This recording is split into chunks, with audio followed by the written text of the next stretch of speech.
Good morning, ladies and gentlemen. My name is John Allen, and I'm the president of the Brookings Institution. And it is a great pleasure to welcome you all today to a very important event for us. It is entitled The Future of American Democracy, a conversation with Congressman Jamie Raskin.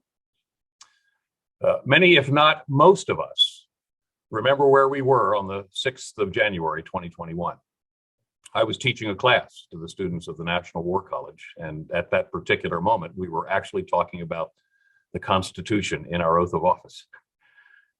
In real time, though, across America, we witnessed as a country, groups and individuals descend on the U.S. Capitol, the very heart of our nation's government, with the intent of overthrowing a sacred American process, the election of the next United States president. And these groups signaled a grim reality, the fragility of America's democracy. Now, a little over a year later, the American people have a clear question. What is the future of America's democratic processes and our institutions? What is the future of America's democracy? Now, multiple recent studies have shown a dangerous uptick in polarization as more and more Americans drift away from the want for compromise and more towards partisanship, sometimes called hyper-partisanship because of the nature and the degree of the disagreements. Some may even go so far as to argue that the American population has never been more divided than the period of time before the American Civil War. So in moments like this, when the future seems uncertain, the prerogative for civic and local leadership to step up, to lead, becomes more paramount. It's most paramount today. So with us today is someone who has truly taken this task to heart, who has truly led from the front. U.S. Congressman Jamie Raskin, first elected to office in 2017, Congressman Raskin has proudly served the constituents of Maryland's 8th District for 5 years. And as detailed in his recently published book, Unthinkable, Trauma, Truth, and the Trials of American Democracy, Representative Raskin has had an intimate and personal perspective into the current state of America's political system. Grieving the recent loss of his son, Thomas, Representative Raskin joined his congressional colleagues on January 6th for a joint session that would formally pronounce then Democratic nominee Joe Biden as the next president-elect. Over the ensuing number of hours, Representative Raskin witnessed as the Capitol became ground zero and as individuals squared off in pursuit of either preserving or undermining our democracy, he witnessed the chaos of that day. And in the wake of that violence, Representative Raskin led the efforts towards the second impeachment of then President Donald Trump. First, by drafting an article of impeachment within hours of the insurrection, and later, serving as the lead manager of the impeachment trial. Welcome, Congressman. It's a true honor to have you with us today. And also congratulations on your book, Unthinkable. It will no doubt be a crucial text when we look back at this time in our nation's history. Now, before I invite the Congressman to the floor for our fireside chat and some questions and answers, just a brief reminder, we're very much live and we're on the record today. We'll go for about 45 minutes, and then I'll turn the floor over to Sarah Bender, who will lead our first panel. Again, Congressman, thank you for joining us today, and thank you for your leadership. Well, thank you, General Allen, for your very kind words, and I've been very much looking forward to this conversation with you and your colleagues at Brookings. Thank you, sir. Now, the book Unthinkable deals with both personal and national tragedy. Can you speak for a moment about how those experiences influenced your decision to write this book? Well, these two events were profoundly intertwined in my psyche. And as I say in the book, I'll probably spend the rest of my life trying to disentangle them. And if anything, they seem more closely related today than they did when I wrote my book like 6 months ago. I see our loss of Tommy is very interwoven with COVID-19 and the depression and the isolation and the demoralization that overtook our country, but certainly young Americans. And I think that the kind of failed state quality of COVID-19 also prefigured the failed state fascistic attack that took place on January 6th against our democratic institutions. But in any event, they were very intertwined in my mind, in my heart. And I couldn't sleep during that period. I couldn't eat. And so I was up all night. I was up too late even to call friends on the West Coast. And so I began to write about Tommy, to write about what happened, and to write about the traumatic events of January 6th. And then also my experience as the lead impeachment manager putting together the case against Donald Trump. As you think about, as you say, you've spent a lot of time in reflections, spiritual reflection in many respects, I would imagine. As you think about how the situation is unfolding today, and the dire warnings and sometimes the enthusiastic support for how we are configured today and ultimately what our system of government will look like, what and where are you most hopeful about America's future as a leading democracy in this world? Well, I feel very hopeful about the young people. I feel hopeful about the new Americans who are, in some sense, very closely bound up with the oldest ideals and values of the country. But I'm not really despairing of the political situation because.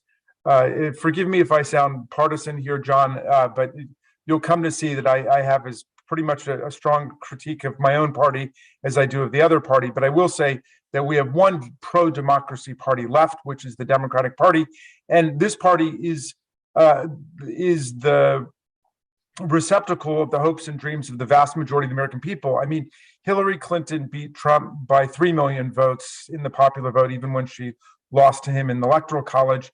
Joe Biden beat him by more than 7.5 million votes while defeating him in the Electoral College. And the young people are totally on the side of democracy and have gotten beyond the racism, the immigrant bashing, the anti-Semitism, the misogyny. Unfortunately, they've also gotten a little bit beyond grammar too, but that's a different problem.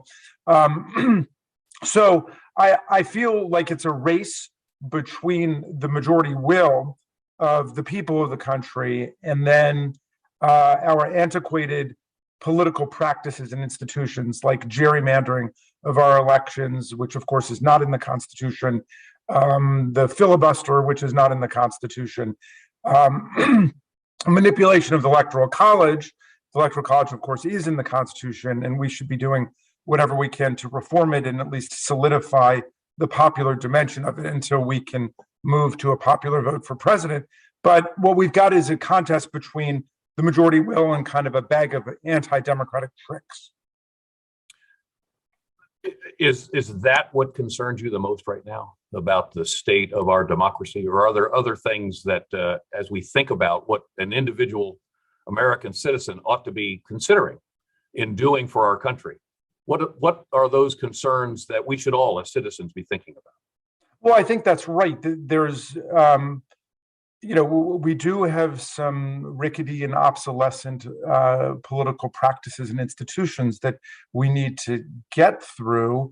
I'm very much of the John Dewey frame of mind. In fact, a lot of our great Democratic presidents have said this, that that the solutions to the ills of democracy are always more democracy, making democracy more perfect, making the union a more perfect representation of the will of the people. There is wisdom in crowds, and the vast majority of the people reject insurrection and coups and big lies, conspiracy theory, and kind of this new ideological attack on democratic institutions. So what we're looking for is a patriotic assemblage of people from all across the political spectrum to stand up for American constitutional democracy as it exists and as it can be a more a perfect representation of the will of the people.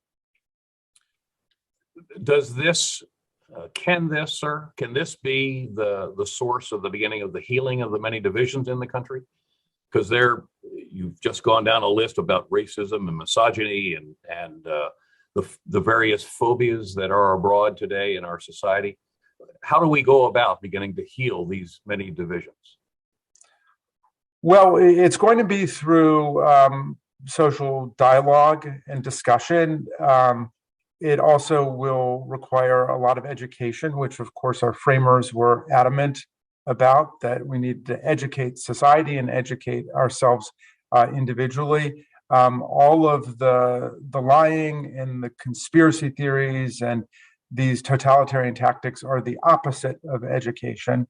They're filling people's heads with authoritarian ideas and fantasies rather than with facts and understanding. And whatever the flaws and imperfections of our framers and our founders, and obviously there were many, they did believe in science and rationalism, empiricism. I mean, one of the great virtues of our Constitution was it was the first democratic constitution to break from theocracy and the union of church and state, and it insisted upon freedom of religious worship and ideas, but also that when it comes to government, that we don't have religious ideas dictating to people. And I think that can stand for the idea that there's a realm of mystery and personal belief, which is apart from government, which must be based on facts and data and science and reason. Well, in your own branch of the government, obviously in Congress, the country our attention is riveted to the polarization that we have seen. You've already described it, I think, well. But how, and often bipartisanship is seen as weakness. How do we restore that? How do we begin to move back to a willingness to move to the middle in the context of being bipartisan and finding a nonpartisan way forward? Well, I think it's the right question. I think we've got to think far more broadly about the problem than we have in the past. Our Constitution, of course, was written, if not against political parties, at least apart from political parties. Political parties aren't mentioned, much less a two-party system, much less bipartisanship or two specific parties. The idea was to try to inculcate Republican virtue in each citizen and then in the workings of the institutions. The framers understated or underestimated the extent to which partisanship would come to dominate our political thinking. So we get to a point where a president can actually incite a violent insurrection against Congress itself, and then members of the Congress would vote not as partisans of Congress, which is what the framers expected, but rather as partisans of their political party. And it's a dangerous thing. We do know how to operate in a nonpartisan way as members of Congress, for example. And I always point to our constituent offices. If you come to my constituent office in Rockville, you've got a problem with Social Security or Medicare or PPP or your passport, whatever it is. We don't ask you, are you a Democrat, a Republican, a Libertarian, a Green, or whatever. We just say, do you live in my district? And if you live in my district, I'm going to go to bat for you. So we know how to do that. That's the mentality we've got to have, certainly with respect to defending the constitutional structure itself against attacks from the outside. But I would hope that we can adopt that attitude when it comes to promotion of the common good. And when we think about legislation, I'm not, interested in making improvements to Social Security or to our energy policy for a particular group or particular party. I'm trying to do that for everybody.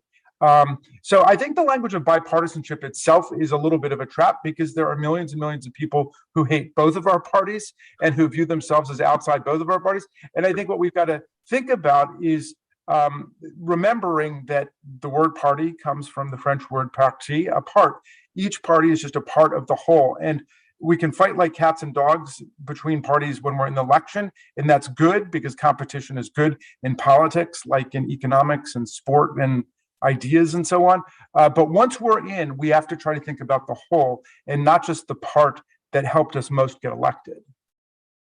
Great explanation, and particularly the part about when they come to your constituent office. That's really a very powerful statement.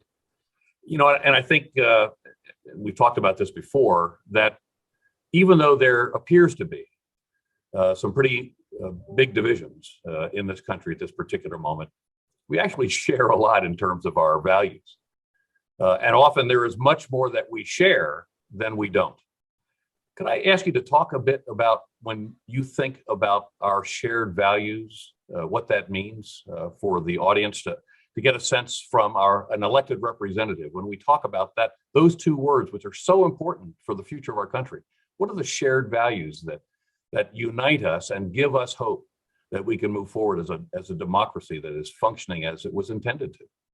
Well, the Americans, I think, are very practical people, pragmatic people who see a problem and want to confront it and transform it. And I see that every day in my district, in my state, in Maryland. I see it all over the place. And if we think in terms of problems to solve rather than issues to divide us, I feel like we can get together and we can make things happen. Certainly, we see it during weather calamities and emergencies. We see people coming together to work together towards a problem. One would hope that would be the attitude animating our response to climate change. Climate change doesn't have to be about blaming particular people for decisions we've made in the past, which are basically collective decisions.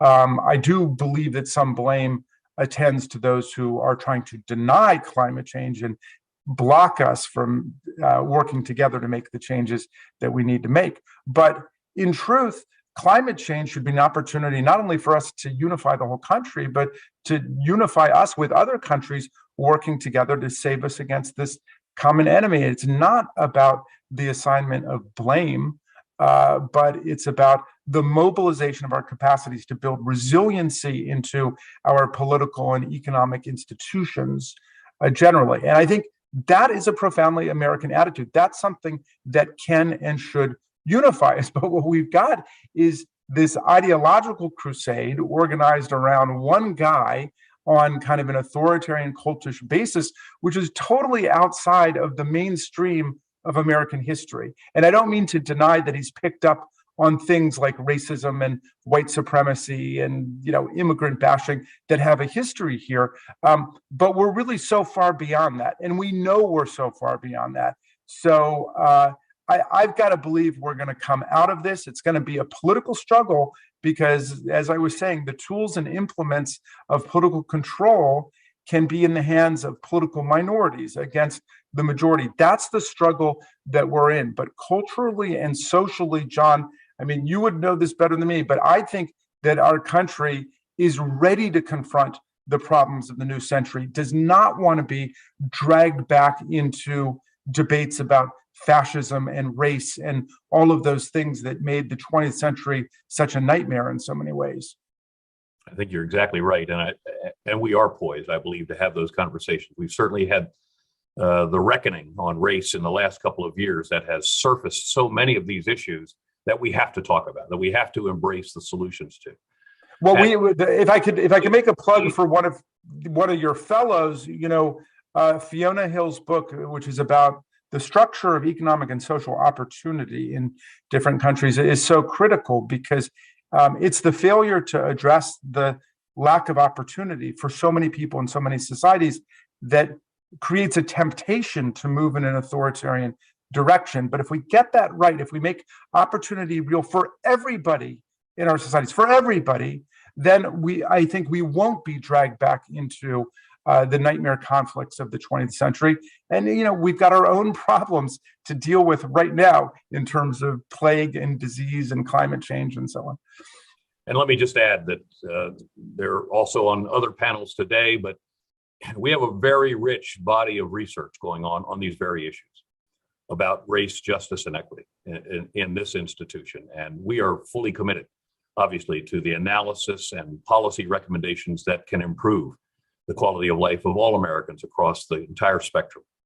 Now, Yeah. one of the points that you made, which is really important, and I think people are very interested in your thoughts, but everyone's thoughts on this. And you talked about one of the solutions to our being able to move forward with shared values as a population is going to be found in education.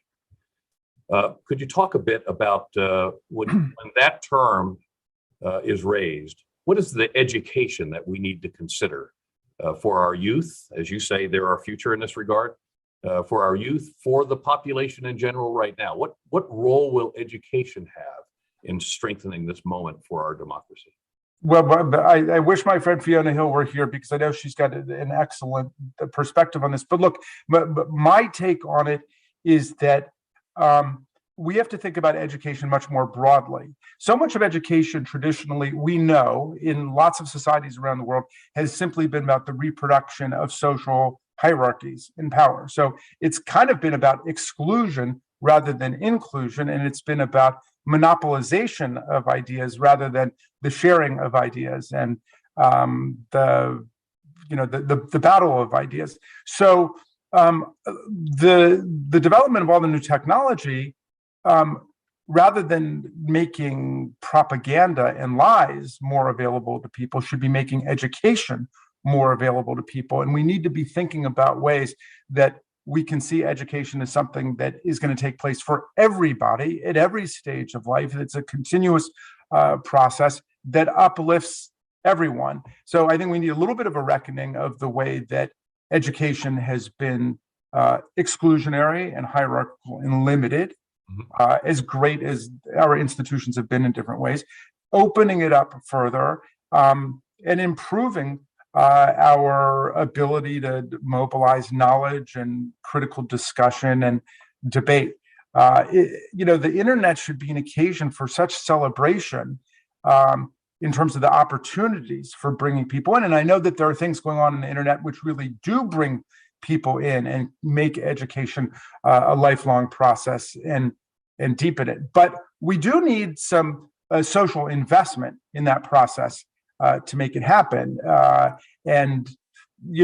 Because the people who are using the internet for, well, at its worst, just hate speech and the dissemination of fascist ideas and so on, they will rally under the banner of the First Amendment. And so we need solutions to this that are not about censoring people, but about overcoming them with knowledge and the teaching of the best of all of human civilization has to offer to everybody.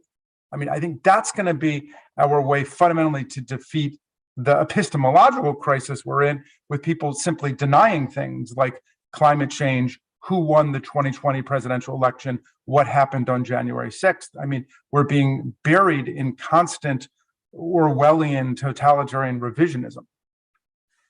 Well, you raise a really important point, and we're doing a lot of work here on this, and other think tanks are as well, on this issue associated with, the superhighway of the internet being the basis for the introduction into everyone's lives, almost on a moment-to-moment basis, 24 hours a day, of not just misinformation, which is information that's wrong, but disinformation, which is coldly calculated to have a radicalizing effect one way or the other, and whether it stimulates white supremacy or stimulates anti-Semitism or stimulates any of the other of the really negative phobias that we have to deal with today. It's all coming. One of the reasons, if I could add one other thing, John, one of the reasons Please. I've been excited about the Build Back Better plan was because of the investment in universal pre-K for 3-year-olds and 4-year-olds, because obviously for a long period of someone's growth, they don't need the internet. What they need is human connection. They need to learn about friendship and play and learning how to read and learning the basics of math and science and how to learn and so on. And so we can't neglect that. And modern science has confirmed the fundamental importance of cognitive development at the very youngest ages. Well, that's an important realization that we all have to embrace. And that has been, of course, one of the challenges we've had under COVID. is the limitation that the children have had to interact and also to interact with their teachers. And we're beginning to see, hopefully, that trend reverse itself. But let me ask Congressman Raskin, the role of Congress, on the point I was making a few minutes ago, the role of Congress, or is there a role for Congress in trying to get its hands around the really pernicious intent and effects of intentional mis or disinformation? And you said people take refuge behind the First Amendment, but we know it's often much worse than the issues associated with freedom of speech. And we also have clear enemy entities outside the borders of the United States using the internet and social media platforms specifically to try to break down the cohesion of our society and to shake the confidence of the American people in their leadership and in their institutions, et cetera. Is there a role for Congress in thinking this through, helping the American people understand it, and perhaps even considering some form of a legislative process that could give us some remedy on this? Well, there's a central and fundamental role for Congress, which is the representatives of the people in fighting for a pro-democracy program and fighting for all of the policy reforms we need to move the country forward. But specifically with respect to the misinformation and the disinformation and the propaganda, absolutely. I would hope that our January 6th Select Committee, which I proudly serve on, will play a central role in both describing the role that kind of propaganda played in the crisis of January 6th and the onslaught against our democratic institutions, and also will forward different ways of thinking about it for policy solutions at different levels of government, so we can, excavate ourselves from all of the propaganda, the disinformation, and the polarization. So, yeah, I think Congress has got to be right at the center of dealing with that, and obviously, we've got a role to play in terms of the internet. We've had something to do with the internet in terms of immunizing internet service providers against certain kinds of lawsuits, which has been critical to the development of the internet. And then we've got to think about, well, does that make sense? Is it better to make them responsible? Or if we're going to make that investment, are there other kinds of regulatory guardrails that can be put up so we deal with the problem of propaganda and hate speech? That's complicated, and I think that at the end of the process of the January 6th, the inquiry that we're doing about what happened on that day and why, and how was a violent insurrection mobilized against us? What were the mechanics of this attempted presidential coup? All of that, we will get to the broader problem that you're talking about. And we hope so. And we hope to learn a lot from the outcome of this work. And if I can add one other thing, John, as you say, it is a global problem. We know that propaganda and disinformation are the tools of the authoritarian regimes and movements around the world. Putin in Russia, Orban in Hungary, Duterte in the Philippines, El-Sisi in Egypt, Bolsonaro in Brazil, the homicidal crown prince of Saudi Arabia. You name it, all of the enemies of democracy have unified under that kind of propaganda assault on democratic institutions and values. President Biden has talked about the way that the authoritarians and the despots will say to him, you're a nice guy, Joe Biden, but you're yesterday's news, because what we need is dictatorship today. We need strong men and not democracy. So that's our challenge, that we've got to defend and rehabilitate the democratic idea and democratic institutions and practices for the new century. Well, let me put a plug in for a major program that we're undertaking at Brookings, which is a global forum on democracy and technology, because it gets to the very point that you're making, which is that technology, as it is emerging, artificial intelligence, supercomputing, et cetera, gives the capacity, frankly, for the democracies, and most of the democracies are technologically advanced, it gives them an opportunity to do good for their societies in ways we could never have imagined before, in medical research and education, transportation, development of urban centers. It really gives us a tremendous opportunity. But they're open societies.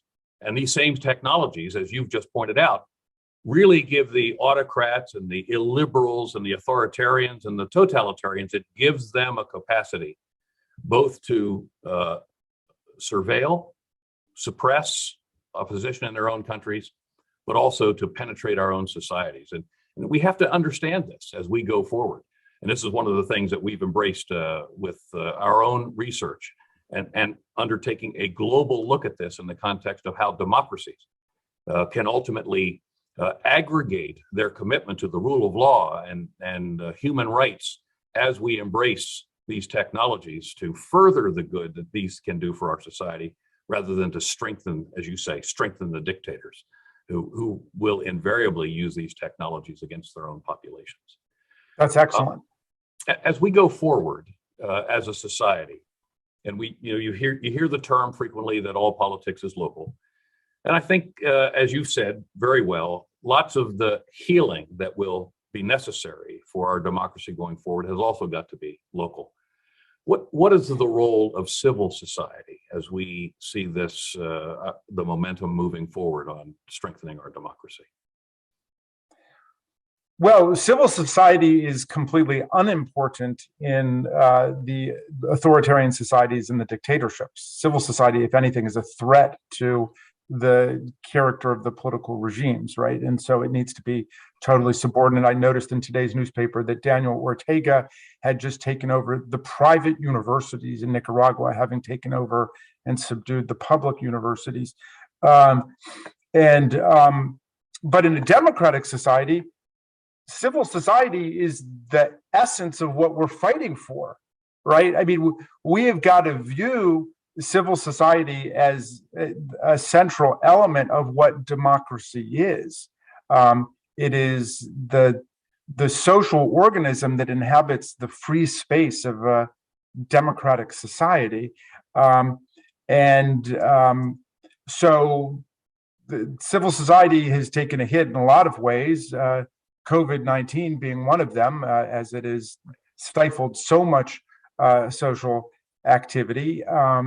And again, we've got to, the tyrants and despots figure out immediately how they can use the technology to enrich themselves, to insulate their power, and to destabilize democracies. And I think for democracies, it's been a much slower process trying to figure out how to integrate technology with real life in a civilized and decent way. And of course, there are different reactions. Some people just say, well, we can't have this, just like we can't have TVs or we can't have phones. And then others said, well, let's figure out how we can make it work and so on. And so that's why I'm glad you're doing the work you're doing. We need to be talking about this because we need to be defending, all of the institutions of civil society, the schools and the universities and the churches and, you name it, the athletic leagues, the sports leagues, the civil life of society, and make sure that they are not all subordinated to the dictatorial will of one person. Well, as you look out across the spectrum of public policy research institutions, which also the term is think tank, of which you're joining us today in a think tank at Brookings. As you look out across the spectrum of the think tanks, Congressman Raskin, what can we do? What do you need for the think tanks to be doing to help to support the strengthening of democracy here at home and frankly abroad? Well, it's a great question.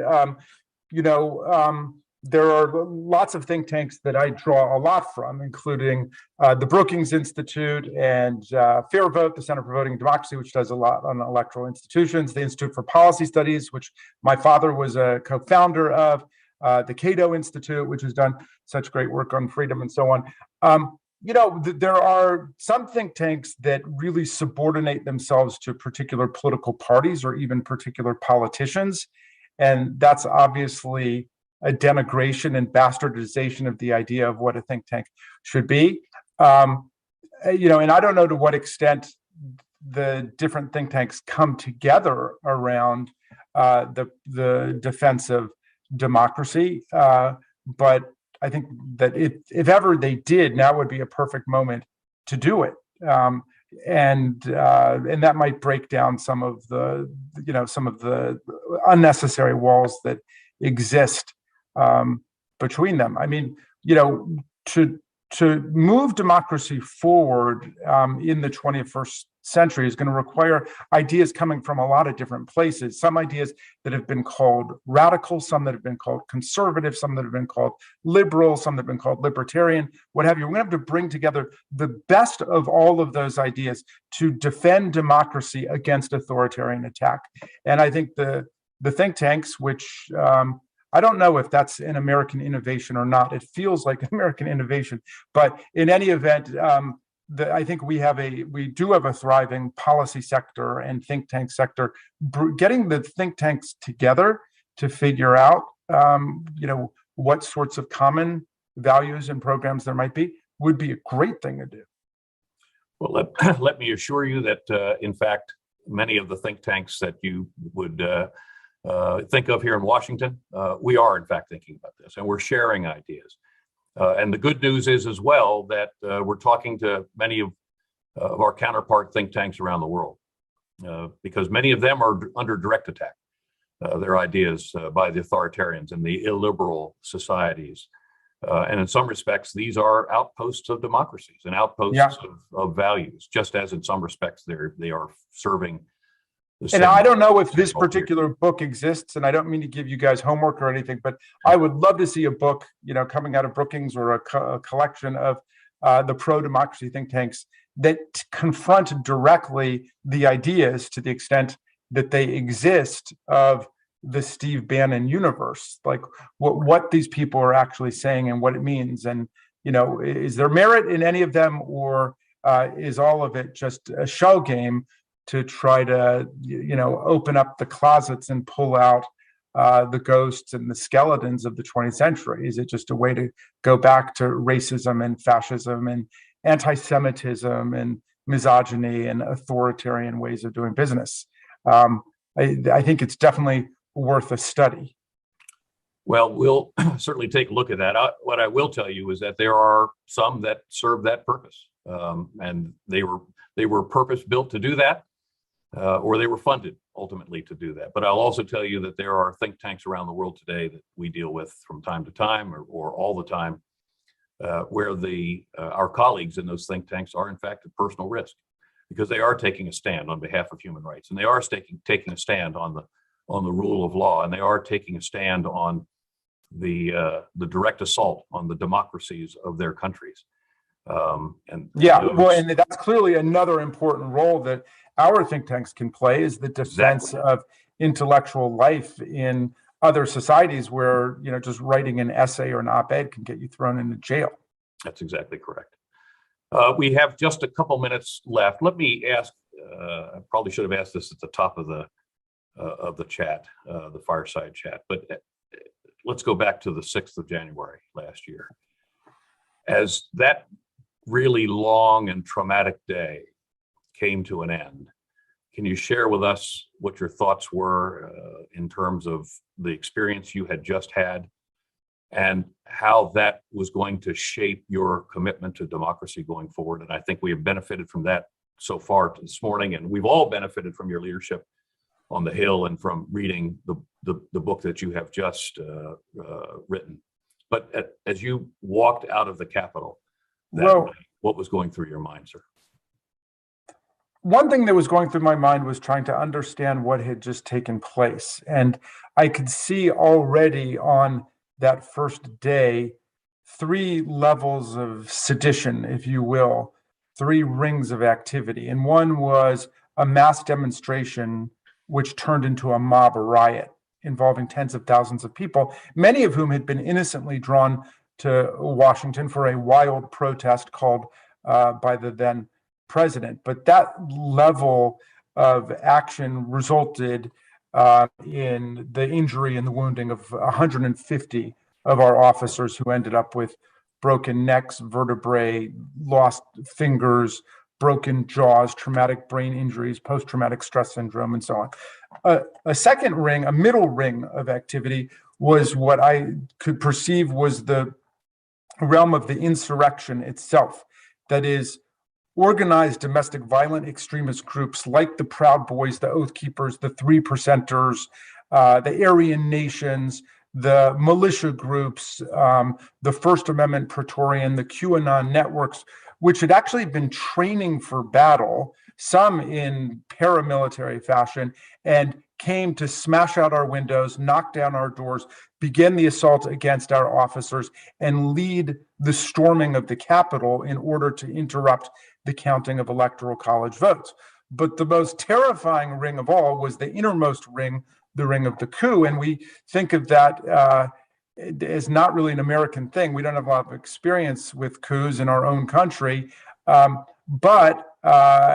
also, we think of coups as something taking place against a president, and this was a coup orchestrated by the president against the vice president and against the Congress. And so that was the part that actually I understood the best at the beginning, because I had been following Trump as he tried to get election officials like Secretary of State Brad Raffensperger in Georgia just to nullify the popular vote and find 11,780 votes.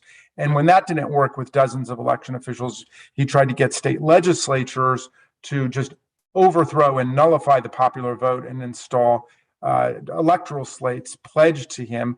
And when that didn't work, there were some side maneuvers to try to just seize the electoral machinery and essentially impose a military dictatorship. But really what they ended up with on January 6th was an attempt to get Mike Pence to proclaim hitherto unknown extra constitutional powers to nullify electoral college votes coming in from the states here, Arizona, Georgia, and Pennsylvania, lowering Joe Biden's vote total below 270, from 306 to somewhere below 270, depending on the number of states they could reject and return.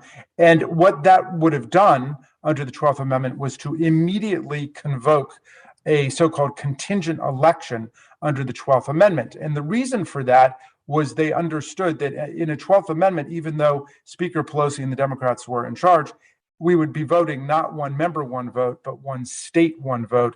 And after the elections, they had 27 state delegations. We had 22. We have 22. Pennsylvania was split right down the middle. So even had they lost the at-large rep from Wyoming, as I think they would have, Liz Cheney, they still would have had 26 states to declare Donald Trump the victor. And at that point, I think he was prepared to invoke the Insurrection Act and declare martial law. So anyway, I was trying to figure all of that out and how these different levels of activity worked with each other at the same time that I was thinking about both impeachment and an attempt to implement the 25th Amendment.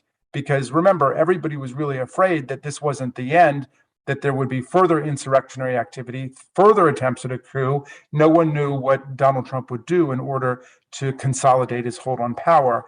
And so we did end up voting to ask the vice president to invoke the 25th Amendment. And when he refused to do that, then we moved to impeachment. So that was basically on my mind. In my heart, of course, was my son, Tommy, and thinking about Tommy and how devastated and demolished he would have been to see this happen, because one of his sisters, his younger sister, Tabitha, was there with me, and his brother-in-law, Hank, too. Well, Congressman Jamie Raskin of the 8th District of Maryland, author of Unthinkable, you have helped us today with this session of the Future of American Democracy, a conversation with Congressman Jamie Raskin. You have helped us to set the conditions for this conversation, but you've also helped us to consider our actions as we move forward as a public policy research institution about the matters that we've discussed and our obligation to do good for the American people and more broadly for our counterparts in civil society and around the world.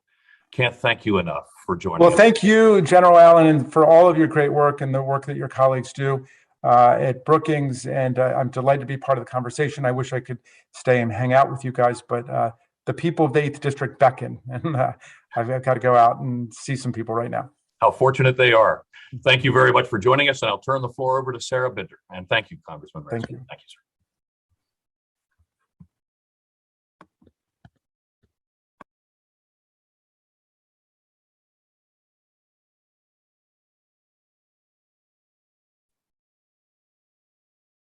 Excellent. Thank you very much, John, and welcome everyone to our panel of Brookings scholars and some 8th District residents, I believe. Our goal this morning is to consider and to reflect upon these hard challenges to American democracy that Representative Raskin and Brookings President John Allen have explored together this morning. So once we're all here, waiting, Fiona up on the screen. Excellent. Perfect. So let me start us with a quick round of introductions, and then we will get into some questions. First, Molly Reynolds, Senior Fellow in Governance Studies, an expert on Congress and legislative politics, and expert as well on oversight and the January 6th committee.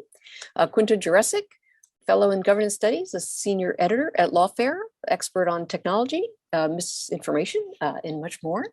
Rashawn Ray, Senior Fellow in Governance Studies, Professor of Sociology at Maryland College Park, and an expert on racial equity, criminal justice, policing, and more.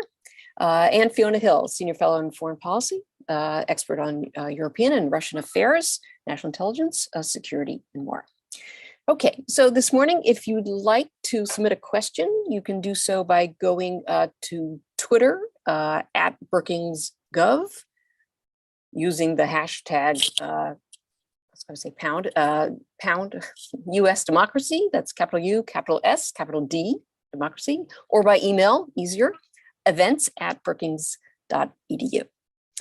We're going to talk amongst ourselves for 30 minutes or so, and then as the questions come in, we'll turn to all of your questions. So we have all just heard Congressman Raskin's very moving personal as well as constitutional reflections on the insurrection of January 6th. So I'd like us to start off with a round of your own reflections from the events of that day, from your vantage point as scholars of governance here and abroad. What would you say are the most important consequences or takeaways from what we witnessed that day? We'll start with Molly and then move to Quinta, Rashawn, and Fiona. All right. Thank you, Sarah. And thanks everyone for joining us today. So Congressman Raskin talked quite a bit about his own sort of takeaways from January 6th and what it says about the health of our democracy.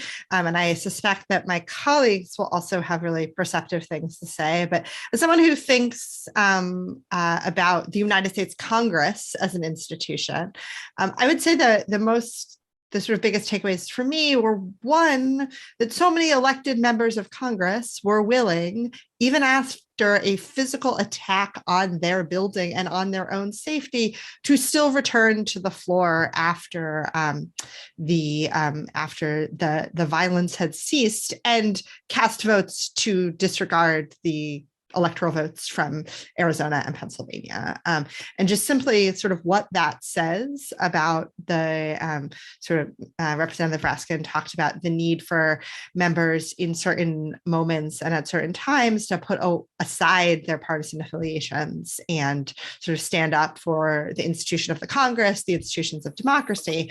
And sort of that is so the fact that so many members, so many Republican members were willing to do that is one of the things that I have sort of really taken away from the day. And then say sort of a little bit farther down the line from there, thinking about the consequences of the day for the foregoing functioning of the legislative process. So one of the things that Mr. Raskin mentioned is that, you know, he continues to have a great deal of faith in sort of the young people of the United States. But one of the things that, again, as someone who watches Congress, that we've seen on a kind of day-to-day level in terms of the mechanics of people trying to work together to solve the problems of the country inside the Congress, is that January 6th has, you know, made that a more difficult task. And it has made Congress and congressional service and public service just a less attractive thing for the kinds of young people who Representative Raskin had so much faith in for them to want to do. And so I think that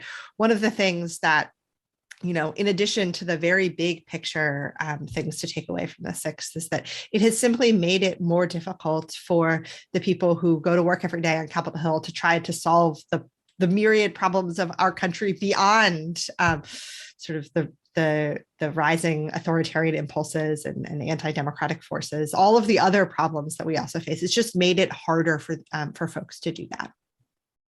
Great, thank you, Molly. Quinta?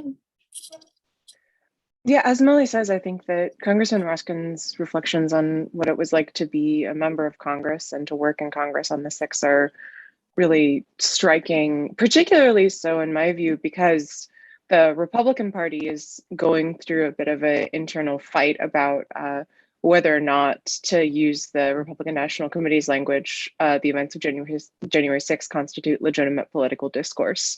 And what I'm referencing by that phrase, of course, is the RNC's statement censuring Representatives Liz Cheney and Adam Kinzinger, who are the 2 Republican members sitting on the January 6th committee, saying that they are persecuting Americans who are only engaging in legitimate discourse on that day.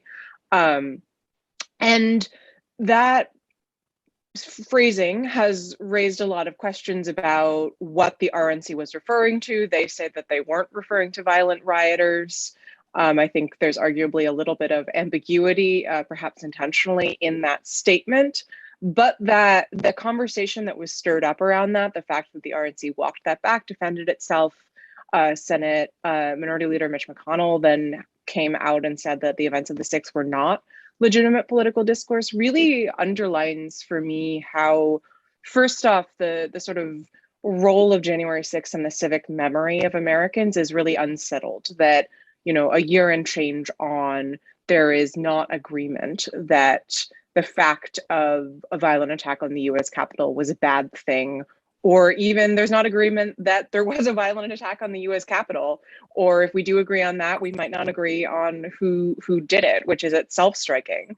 And within the Republican Party, I think what we're seeing is a sort of an effort to straddle the line of neither completely rejecting the 6th on the part of the mainstream Republican Party, nor embracing it and sort of allowing a little wiggle room to appeal to people who adhere to, a range of different views on the reality of what happened that day. And to me, that really emphasizes just how much danger, frankly, American democracy is in if, as Congressman Raskin says, one of our 2 major political parties is the party that is representing democracy in America, and the other major political party is a party that is undecided on whether or not a violent attack on the US Congress in an effort to overturn an election is a bad thing, or can't organize itself sufficiently in order to decry that attack. That is very dangerous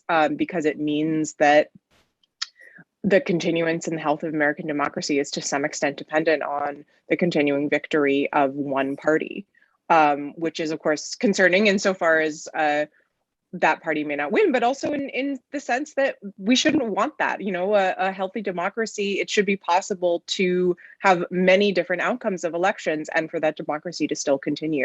So in that sense, I think Congressman Raskin's remarks today really drive home to me the danger that I think we're currently in. Great, thanks. Let's put a pin on the note about the relevance and the impact of parties and the strength of those parties or not in fostering democratic rule. Rashawn? Well, when I think about January 6th, I think about a lack of political accountability. Quinta just highlighted this, as well as Molly. There have been a lot of arrests for sure.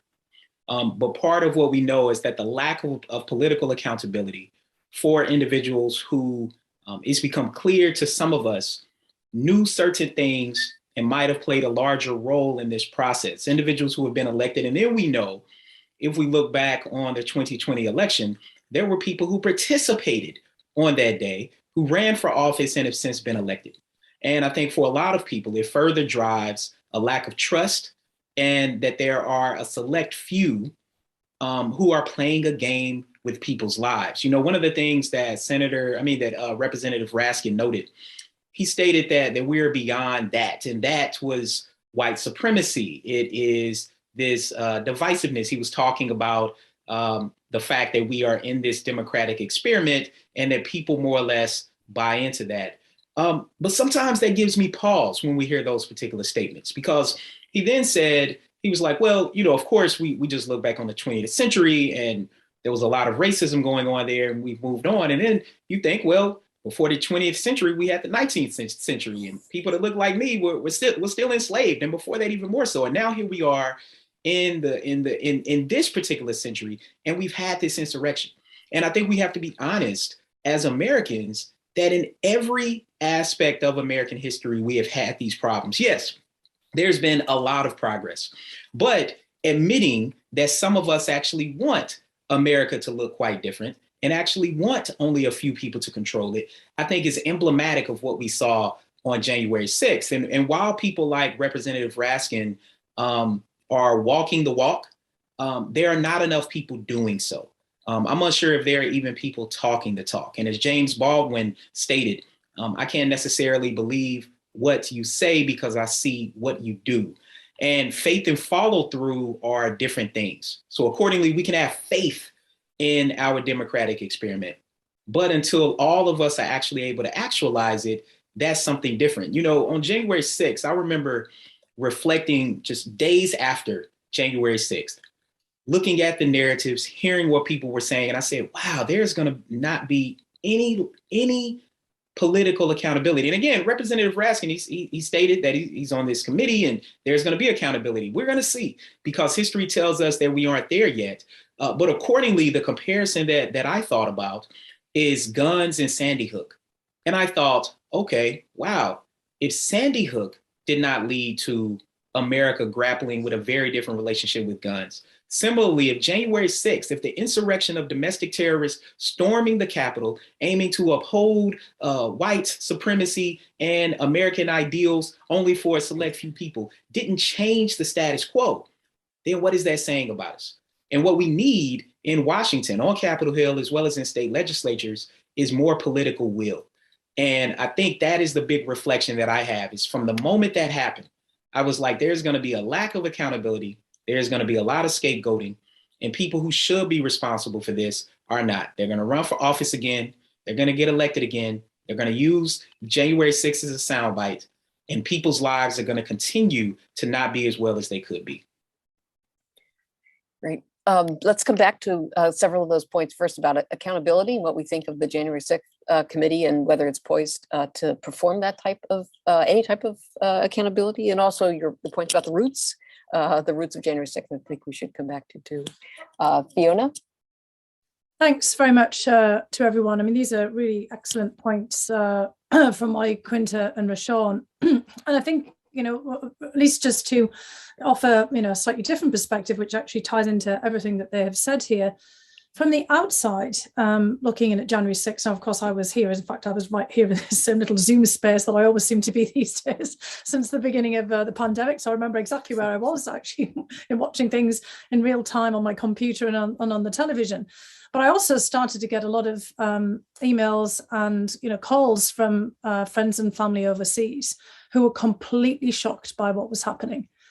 For a lot of people abroad, this was kind of the 9/11 of politics. Just as people saw the Twin Towers as the kind of the symbolism of America, the freedoms of America, American capitalism, everything about America being brought down by the planes on that fateful and terrible day, people were similarly shocked and stunned by the idea that this time, as Rashawn was basically depicting here, a group of predominantly white Americans, predominantly men, some with all kinds of symbols of hatred, from the Confederate flag to all of the other accoutrements that they kind of brought with them, including putting up a noose outside of the Capitol and the pipe bombs. So there was also the attempted terrorist attack on the night before January 6th, would be storming the Capitol building, which is the symbol of freedom in the United States, of representation of democracy, not some evil citadel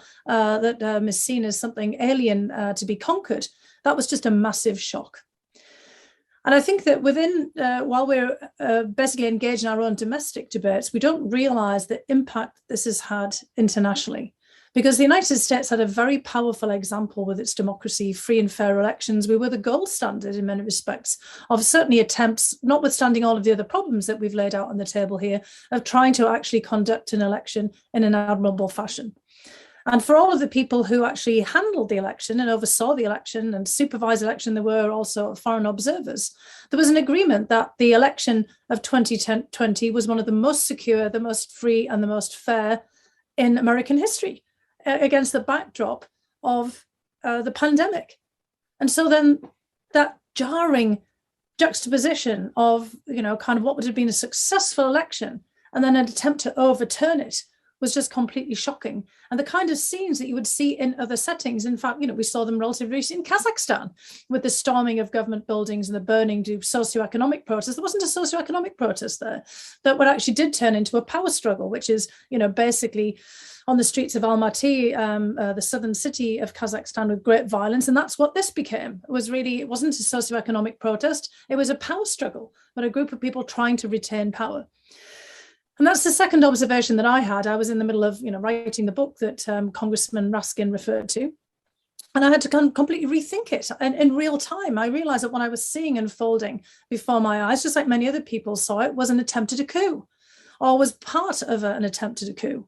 And I think, this is why the committee, it's so important to get out all of the details around that.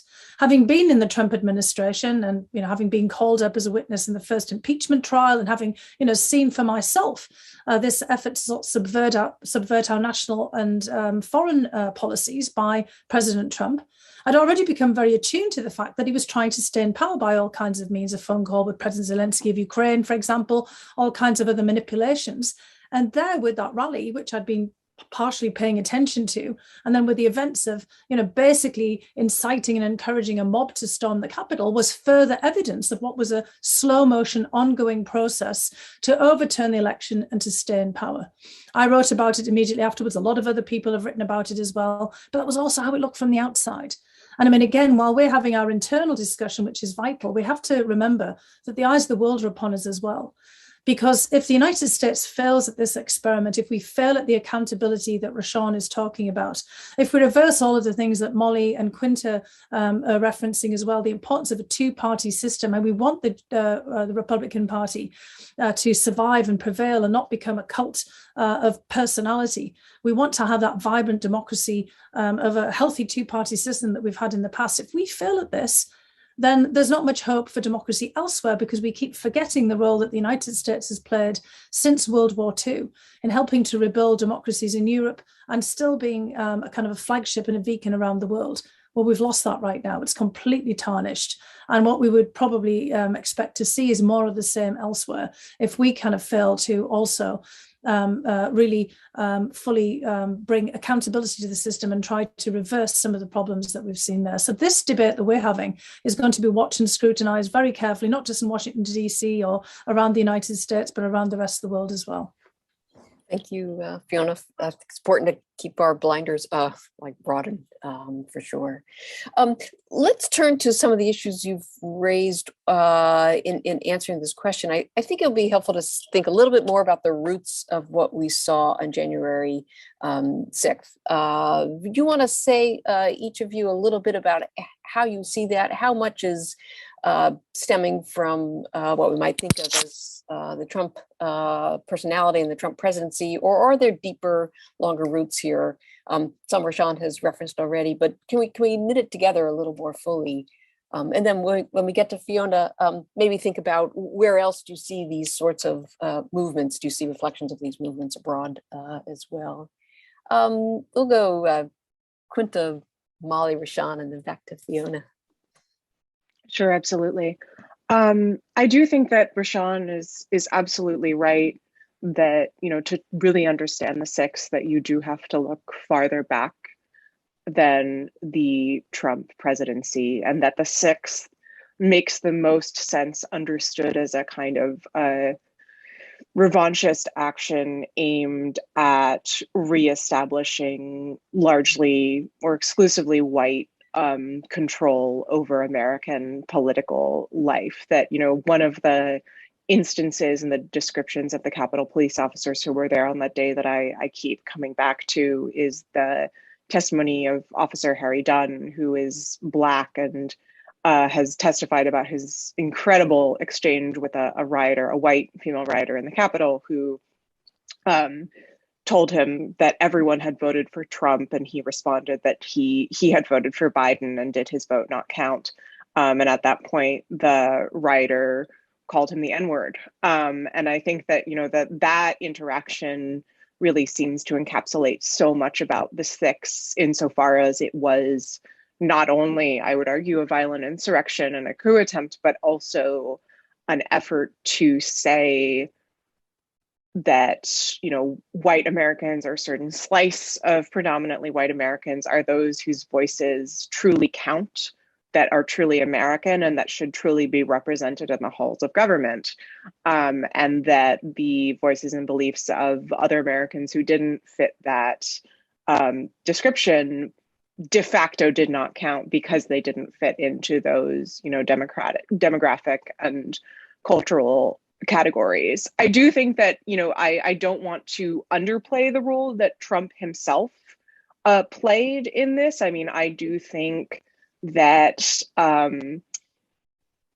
Trump is in some ways a unique political figure, at least in recent American political history, and the extent to which he was willing to demonstrate how thin some of the norms that we have governing our political life are, and how willing he was to not only exercise power for power's sake, but also encourage his followers to do so as well, and to sort of encourage them to take raw power and ignore the legal structures around it, or bend those legal structures to their own ends. And I think it's a long debate to what extent that's unique, but I would argue that there is something unique there, and that sort of encouragement and that encouragement led to a willingness on the part of the crowd to make some of those currents that Rashawn pointed to, that I think have long been sort of sublimated, at least in recent American politics, just very, very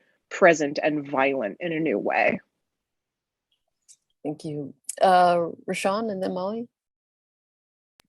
Yeah, I mean, I think Quinta nailed it. I mean, when I think about what we see there, on one hand, we have active participation, people who clearly did something.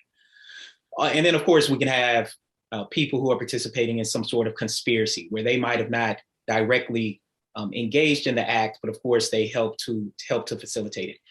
But the group that oftentimes gets left out are individuals who engage in what we might call benign neglect.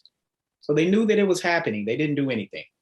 As a person who studies law enforcement, I think that's one of the things that happened. I mean, the way that police officers, as many of you all noted, and as Representative Raskin noted, that the number of police officers who were injured on that day, who did not have backup, I mean, that is a travesty, particularly when in the area like Governor Larry Hogan in Maryland, who's a Republican governor, by the way, that's important to note, was planning to send and mobilize people to the Capitol in the way that things are supposed to be. And he was told not to send them. And I think when we put this together, I think we have to juxtapose this with the summer before, summer 2020, where we saw a Black Lives Matter protest in a very similar position. And guess what? Over 300 people were arrested that night. And overwhelmingly, that was a nonviolent protest compared to January 6th. I believe it was about 60 people or so, and I could be slightly off on that number, but definitely less than 100 that were arrested that day on January 6th. And so part of it, when we juxtapose that, we can see the way that people who are upholding certain ideals, in this case, we might think an ideology of white supremacy and right-wing extremism. And then on the other hand, I think what people might consider to be racial progressiveness, we can see the way that those particular aspects are responded to. And then we do have to think, as Quinta was saying, the role that the president played in particular. We go back to the 2016 election. We know that in places where Donald Trump campaigned at, that hate crimes increased over 200%. So we know that people's words matter, that their rhetoric can inflame things. And I think it boiled over on January 6th, but there were also other opportunities where people knew that that they might not face the same consequences as other people. Not only the juxtaposition with the Black Lives Matter protest, but also Kyle Rittenhouse, who of course ended up getting off later, but at that time when he engaged in that act in the upper Midwest and he shot people and killed people, he just walked straight by law enforcement, just walked straight by them. They told him to go home. And then of course we have to think about the anti-lockdown protest, which I view as a precursor in some ways to what happened on January 6th, where there was very little accountability, where people were storming states' capitals, people were threatening governors, and what happened? Not a whole lot. And so part of it speaks to what Fiona was stating about as it relates to how our democracy is being viewed, particularly in an international context. So I think it's important for us to put this in a broader context and see these connections, that January 6th was not isolated. It was just a large event that boiled over. And it's very unclear to me if we have done really anything to prevent something else like that happening again. Thank you. Molly, do you want to reflect a bit on roots here? Yeah, so Quinta and Rashawn have done a really great job of sort of situating us in the big picture answer to this question about the roots. I'm going to just sort of add a couple of kind of inside the Capitol ways to think about this question on roots. And one actually picks up on what Rashawn was saying about sort of benign neglect. And like one of the things that we now have a sense of that happened on the 6th is why were the Capitol Police as unprepared as they were? Why did sort of, they not accept help from Governor Hogan and others who wanted to send backup? And some of that is because they looked at this protest and the intelligence they had about this protest, and they treated it differently than they would have treated a similarly situated protest from Black protesters. And, Rashawn was talking about the contrast between these, the approach to January 6th and the approach to the racial justice protests in the summer of 2020. But that's just a very specific example of how these broader forces kind of played out. The other thing that I'll say, again, thinking about the role of individual members of Congress in kind of what happened and the reaction, is that one of the things Representative Raskin talked about is the way that kind of members think about their representational role. And I think one of to go back to my comment before about, the number of members who are willing to show up after the violence had ceased and still vote to throw out the election results, is that we have members who kind of see their jobs as kind of overwhelming deference to the preferences of their constituents over taking stands at moments of great national crisis. And so I think that's again, that's a much longer, to go back to your original question, Sarah, that's a much longer trend in American politics and congressional politics.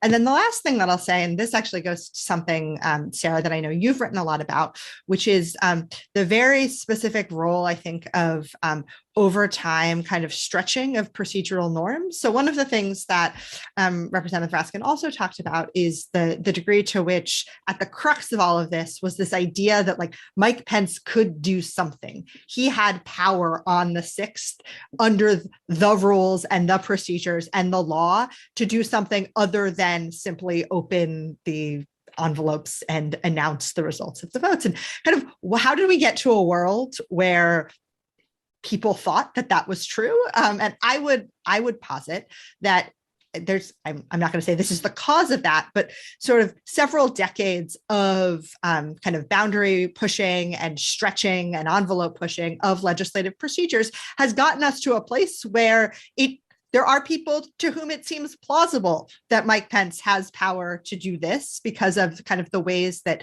members have otherwise treated procedural rules and norms. And so that's not that's a little piece in this big story.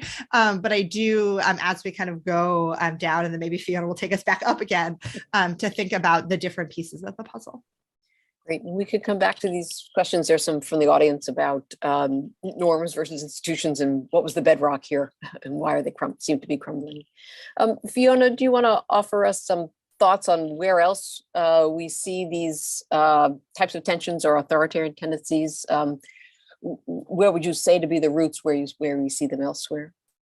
Well, look, I think if we look around the world, we see, very similar phenomena in many different settings, which is why this is so important that we actually show that we can find a way of resolving all of the tensions and the contradictions here and to put ourselves in a different place to move forward.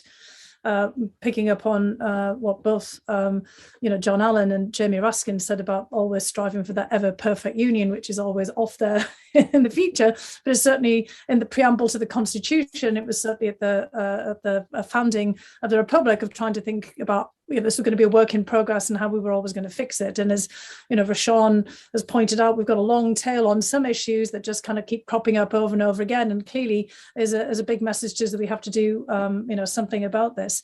And that is really why people look to the United States for an example. I mean, we are a multi-ethnic, multi-confessional, multicultural country that is, I can say multi-everything, that is really at a tipping point, because we're at a demographic tipping point, we're at a tipping point in our economy again, and certainly in terms of our institutional politics, as Molly and you have both pointed out here about this sort of stretching of legislative procedures and norms, because we're constantly in this need of refurbishment and reform of our institutions. So other settings that are very similar, I think, do hold a lot of cautionary tales. The one thing that really kind of struck me as I kind of think back to January 6th and getting back to, what was just said about, by Molly about many of members of Congress thinking that their job was somehow to put deference to the preferences of their constituents. It was also kind of a deference to their tribe or their team. I mean, the constant way of not letting somebody else win. And I have to say that this may sound bizarre, but this really reminded me of soccer violence in the United Kingdom. So I grew up at a time in the UK, in the northeast of England, where we had all kinds of things happening, but one of it was the rise of the unbelievable soccer hooliganism that really was the scourge. It was known as the British disease around the rest of Europe. And when you looked at that soccer hooliganism, which was, of course, the extremist versions of tribalism and, sort of team loyalty and winning and losing, there were violent entrepreneurs at the core of it who were setting off the violence. In the supporters club, there were people who were often bankers in the city of London, for example, or other, just like many of the people that we saw on January 6th, who were not the great washed masses of supporters who were, out there for the game, but were looking to set off violence. And some of them got money out of this, or they also got a kind of a certain prestige and power. There's an absolutely brilliant book that I'm always recommending to people called Among the Thugs by Bill Buford, which was written in that kind of period of the 80s and 90s, that height of soccer hooliganism, that shows that dynamic. And there were all of these intertwining threads. And that's where we are. People are looking at party politics now, particularly in the Republican Party, sad to say, as a kind of an extreme version of this team affinity and setting off this violence. I mean, I've been in those crowds and feeling it, where there was this word aggravation. People wanted a bit of aggravation and aggression. And when I looked at what was happening on January 6th, that felt like the same thing. And the violence in which, people picked up implements and beat the crap out of the police and other people around. That's what I saw when I was in, soccer crowds after matches in the UK, as a younger person. And I was shocked when I saw that. But it also then kind of fits into these other forms of communal violence in other places. And that's where we are right now. I've mentioned at one point in some other discussion that we all had about kind of a cold civil war. And I don't think that quite gets where we are, because that gives people a completely different impression. But it's that kind of idea of extreme polarization and partisan that I was trying to get across. But what we are is already in a state of intercommunal violence that can take its forms of different kinds of communities, affinity groups that people are putting themselves in. It can be from, violence among the supporters of a particular sporting team, but it can be of, any kind of particular group. And those examples of communal violence are everywhere in other societies. Look at India, with this happening all the time under the influence of the Hindu nationalist party, and you're getting all kinds of upsurges of communal violence. Northern Ireland, again, in the period when I was growing up in the UK, it was intercommunal violence in Northern Ireland between Catholics and Protestants, but also supporters of Sinn Féin and the IRA, many enablers in society that Rashawn was talking about there, that a very small hard core of people who were actually interested in violence and terrorist activities, but a much larger pool of people, not just on the Irish Republican cause, but also on the Ulster Unionist cause, that actually just facilitated the violence by not wanting to step in because it was their side. And I think what we saw in January 6th was, because we still are a majority white nation, that a lot of people thought, well, no, my group couldn't possibly do that. I mean, these are people who, again, the description of people who took part in January 6th, real estate agents, your local pastor, kind of guy who ran the garage down the street, the local store owner. I mean, these weren't, kind of an unwashed mass, just a bit like football supporters. These were people who had jobs, and, some of them have come to terms with what they did later, but other people have actually been galvanized by this.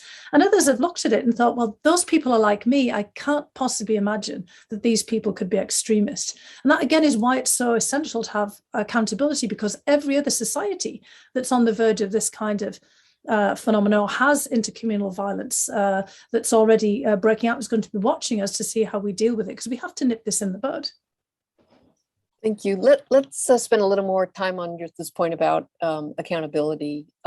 Molly, do you want to offer some thoughts, either to rate the work of January 6th committees so far, or is it too early to judge? I mean, Jamie Raskin gave us a sense of what they're up to.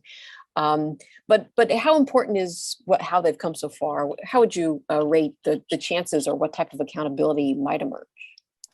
It's a really great question. And as I sort of see the work of the January 6th committee so far, it has really seen itself as an investigative panel. So there are news reports that say it's sort of the members and staff have organized themselves into 5 teams. One is tracking the sort of financing of what happened on the 6th. One is tracking how federal agencies prepared and responded. One is looking at the degree to which President Trump pressured staff at the Department of Justice and state officials to overturn the election. One is examining sort of the rally planners and the Stop the Steal movement. And then one is exploring the role of violent extremist groups like the Proud Boys. And they've, conducted hundreds of depositions. They are litigating probably at this point, double-digit number of cases about people who don't want to comply with requests for information and subpoenas. So it's this really big investigative effort at this point, which is really important. And I think we should ask ourselves, is a select committee of the House of Representatives really the kind of vehicle that the only vehicle that can accomplish this? I think that given the sort of breadth of what they're doing, that may well be the case. I think the real question then comes with kind of what do they do with all of this information that they are uncovering? And this gets to this accountability question. They have, by all accounts, at this point, basically 10 more months through the end of the calendar year. I think the reasonable expectation that Democrats lose control of the House of Representatives in the midterms, given what history tells us about midterm elections, would mean that this is the 2022 is the rest of the life of this committee. And so when they have this information, what do they do with it? They have yet to really have widespread public hearings. Representative Raskin himself has said, I believe, that they expect to begin those at some point in March, although the sort of the date at which they are supposedly going to have hearings has been sort of moving like the date at which we can give COVID vaccines to children under 5. It just keeps going out there in the future a little bit. And so I think it's a real issue. And then the question is also sort of what purpose will those hearings serve? So we know from sort of thinking about congressional hearings that one of their values can be to help construct a coherent narrative for the public around a set of complicated events. Is January 6th, as sort of Quinta suggested before, simply beyond the point at which we will ever get a coherent agreement on what happened and why? So this is all to say that it is from everything that we can see on the outside, and we can only see part of what's happening. They have been doing a lot of work and really uncovering a lot of information and winning a lot of legal battles, which is kind of good for Congress as an institution as a whole. But I think in the near term, the rubber really is going to hit the road as we start to have to figure out like what is actually going to come of all of this information. Great. Thank you, Molly. We're going to turn to audience questions in just a moment. I did have another question for Quinta on this question of accountability, and some of these are coming in through the chat as well. Is there a role here for a Department of Justice? There's obviously been written about why isn't the Attorney General doing more? Should he be doing more as a question of setting norms, restoring norms, or as a matter of prosecution? Where do you come down on that, or how should we think about that question? I think that's sort of the question when it comes to the Justice Department right now. So I've written with Benjamin Wittes, also at Brookings, and Andrew Kent of Fordham, basically pointing out that Attorney General Merrick Garland has been very quiet.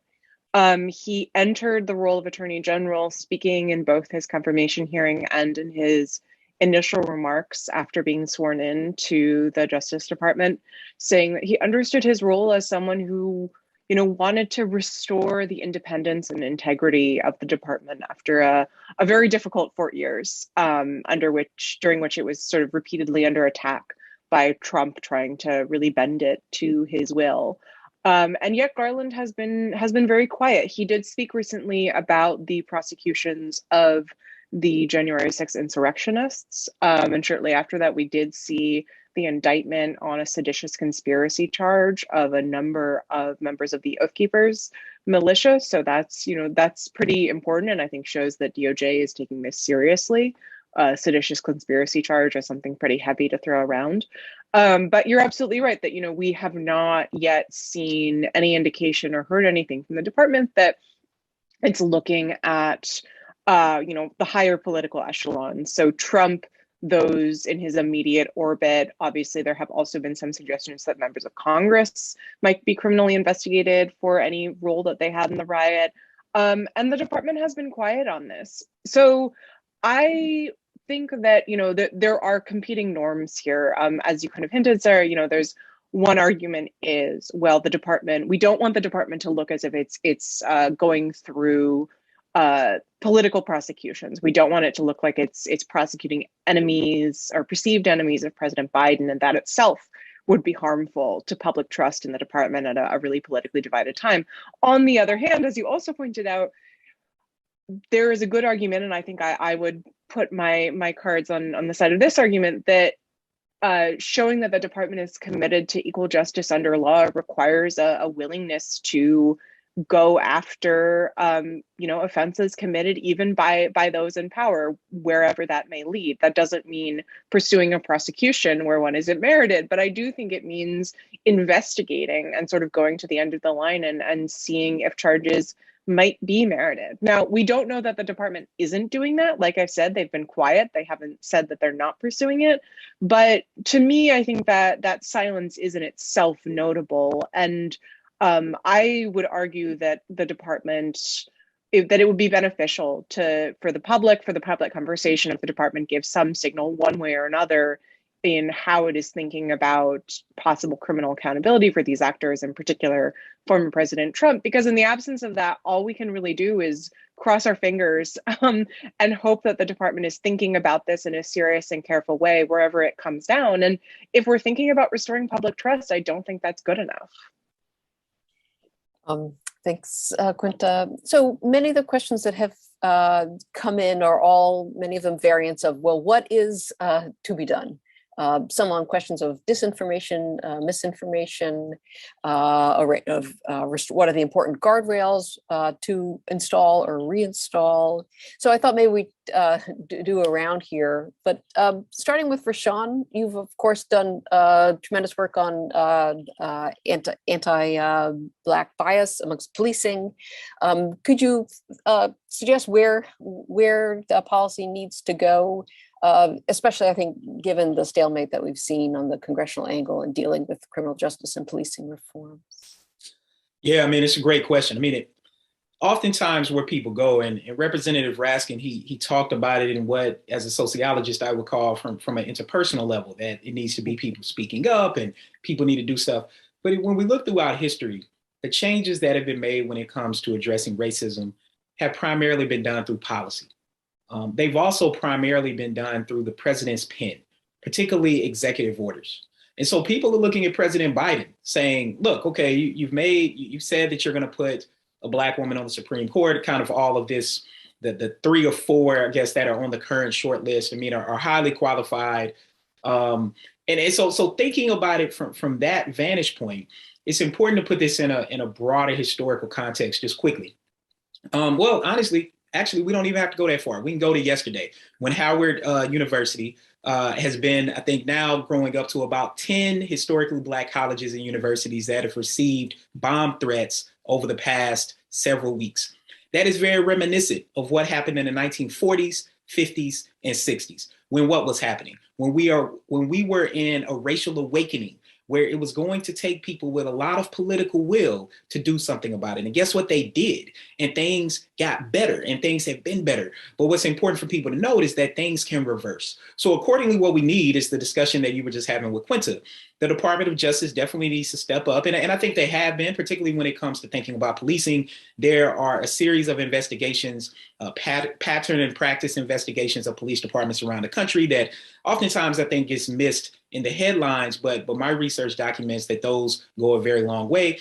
We also know that ensuring that government contractors and workers go through bias trainings, that's important. Why? Because under Obama, that was put in place, and then under Trump, that was rolled back, and now that's being put back in place under Biden. These sort of things are really, really important to ensure that anyone who works with the federal government, and then it trickles through, ends up having a similar sort of training and understanding, not just about the way that bias works, implicit bias or explicit bias, but what does it mean to be anti-racist? What does it mean to be racially equitable? What does it mean to be an accomplice, which is oftentimes using one's own privilege to address racism and discrimination in society? So I think policy is the way to go. And then we know that there's a broader attack in education trying to really put a chilling effect on teachers engaging in certain discussions. And you all know, like I know, it's important to note this. Of course, I'm talking about critical race theory, which up until last year, when it became such a big deal, I didn't even teach it to my undergraduates in my race class. Like, it just wasn't something, it was something that was reserved primarily for graduate students. But it's students now that are asking for this information. So we have to be clear about what's going on. And collectively, these are connected, because when we think about these bomb threats that are happening right now, and we go back to the 40s, 50s, and 60s, we saw not only bomb threats, we saw bombings. And until legislation, particularly hate crime legislation, starts to enhance, we're going to continue to see people be able to hide under the First Amendment.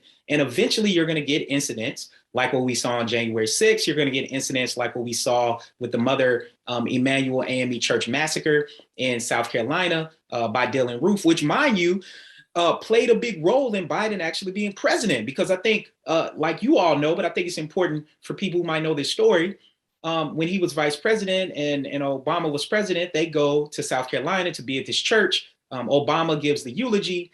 Biden is there. And guess what happens? All these people leave. People go back to Washington. Who stayed? President Biden. Why? Because he had lost his family. He had lost his son, and he knew what grieving meant. And he stayed with people and had conversations. So when the primaries came around to come through South Carolina, and of course he was losing at that time, who did people come out to vote for? And overwhelmingly, when you're talking about the primaries, Black people in South Carolina make up a large block of Democrats. They voted for Biden.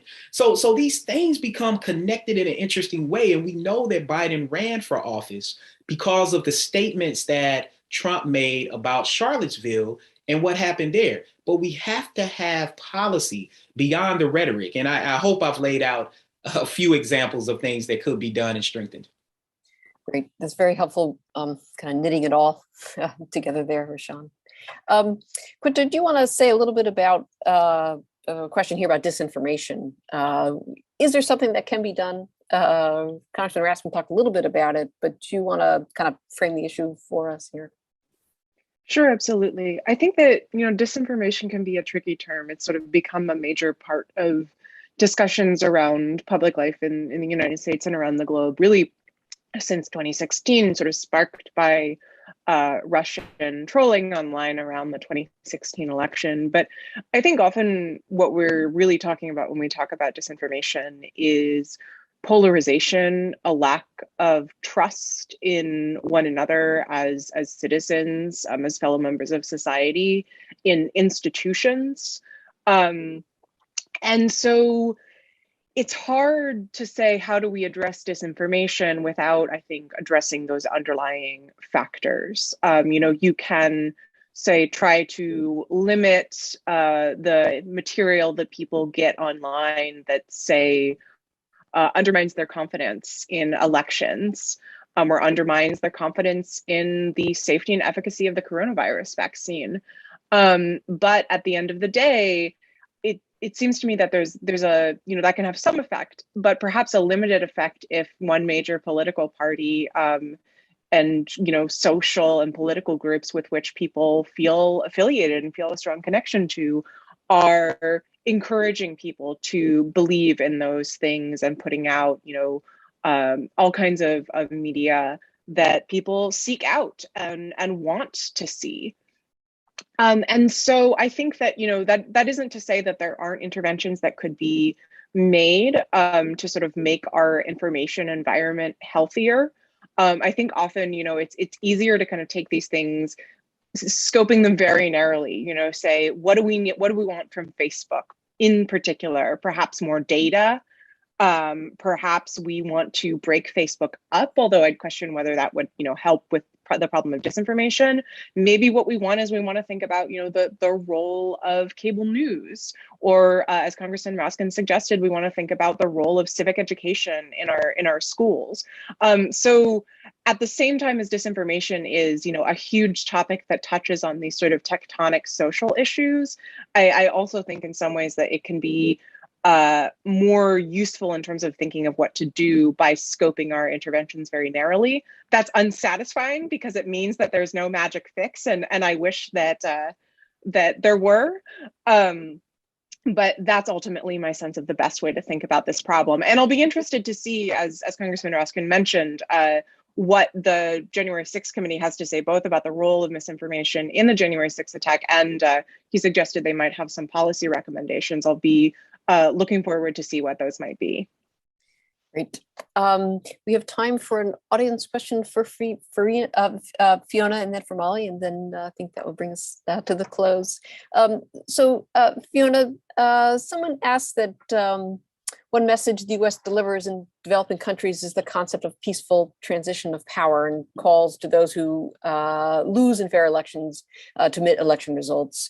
You've touched on this a little bit already, but what would you say to those skeptics in other countries who now question the U.S. role as a democracy promoter? Well, look, I think that really ties to what Quinta has just said. If there's recommendations coming out of the January 6th committee, that's going to be quite critical, especially if we actually implement them. And, what Rashawn was just saying about the importance of the pen of the president and policy is going to be critical as well. I mean, there's one element in this that actually could also play a role. It's really the demonstration effect, right? It's the power of our example, which we've lost right now. The power of our example is pretty negative because of the results of January 6th. And before, it's been quite positive, again, is our attempts to constantly reform ourselves and to be open about this. We're usually very transparent about the processes that we're undergoing. But Congressman Raskin did talk about, people needing to stand up. And I think Rashawn is absolutely right that you need the presidential pen, but people do need to stand up as well to make things happen. And, around the events of January 6th, it would be very important for citizens groups to step forward. And one thing, again, I mentioned just in passing the Troubles in Northern Ireland, which was, a huge part of my youth. As a kid, I would recommend to people going to see Kenneth Branagh's film of Belfast, set in 1969. Kenneth Branagh is somewhat older than me, but seeing that outbreak of communal violence between Irish Protestants and Catholics with the same people, they're Irish, just division on the basis of religion. And we're all Americans. We've got to remember that as we divide ourselves off into various identity groups, we still have in common this polity, this country. We're all Americans. We've got to figure out a way of having these cross-group generational as well coalitions to get things done. But in Northern Ireland, one of the movements for actual was then political decisions, and the pen, the decisions of the government, and then we had the Good Friday Accords that helped to be brokered by US Senator Mitchell, for example, was a citizens movement. And it came in multiple forms, but one of them began in the late 1970s, run by two women who had suffered tragedies. Members of their family had been killed in the course of the sectarian violence. And they brought people across from both Protestants and Republicans from like about 1976-ish to the 1980s. And there were these women's peace marches, which got people's attention. And although, there was all kinds of dynamics there that didn't quite work out, they helped to promote this kind of sense that people were also demanding a change and a resolution to this sectarian violence. We're in sectarian violence. Sectarian doesn't mean Protestant Catholic. It means sectarian different groups that identify themselves on different bases. We have that. We've had this, as Prashant pointed out, for an extraordinarily long time, and it's continuing. And so we have to figure out how to move across that. And policy and pronouncements and new legislation is pretty critical. The Department of Justice has a critical role to play, but so do citizens and citizens' coalitions. And Black Lives Matter movement actually had the kernel of that, because, what we saw after the murder of George Floyd was large groups of people from all kinds of different backgrounds, racial, socioeconomic, you name it, getting out onto the streets. We could have turned that into something, quite different. And it still could be. We could have that kind of citizens movement, maybe, inspired by whatever the rulings of the January 6th committee are. And that would be, I think, proof to people elsewhere that you can actually do something. We're in the same kind of need as Northern Ireland was at the height of the Troubles, for trying to find some kind of reconciliation in our society and some kind of legislative path forward. Great, thank you, Fiona. And then Molly, the last word. If you could have a magic wand, what is to be done? I wish I had one thing that I could do with my magic wand. I think it is important both to keep in mind what may seem like from the outside as small ball type actions that the committee may recommend, but that are important to preventing some sort of attack like this from happening again. But I also think we face really big, challenging questions about kind of our democratic system and questions about, have we ever really had a moment where we've had true multi-party, multiracial democracy in the United States? And I would love to reconvene this group of people to sort of tackle that question together. But I think that's the magnitude of the question. And so like I said, I wish I had one thing to say, but I'll leave it there. Excellent. Modern democracy is unthinkable, save in terms of the parties, as a great political scientist once said. Thank you all to the panel, and thank you to our very active audience for all your questions and for listening. And thank you all for being here with Brookings today. Thanks for watching. Be sure to like and subscribe for more videos from Brookings.